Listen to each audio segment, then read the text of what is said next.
সাদিয়া, সাদিয়া কই? তুমি তাড়াতাড়ি ঘর থেকে বের হয়। কি হইছে হালকা? তুমি এখানে কি করছো? সাদিয়া, আমার সেনাবাহিনীতে চাকরি হয়েছে। আগামীকাল থেকে ট্রেনিং শুরু হবে। আমি 2 বছরের আগে ফিরতে পারবো না। তুমি নিজের খেয়াল রেখ। তুমি আমার জন্য অপেক্ষা কইরো। আমি ফিরে এসে তোমাকে বিয়ে করব। তুমিও নিজের খেয়াল রেখো।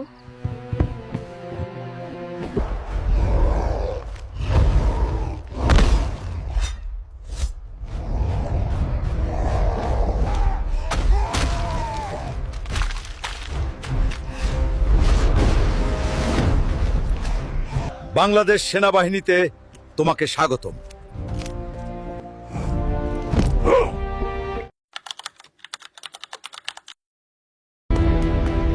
সাদিয়া, চাচা, বাড়িঘর এত সাজানো কেন? সাদিয়া কোথায়? সাদিয়ার বিয়ে হয়ে গেছে। না, আমি করি না।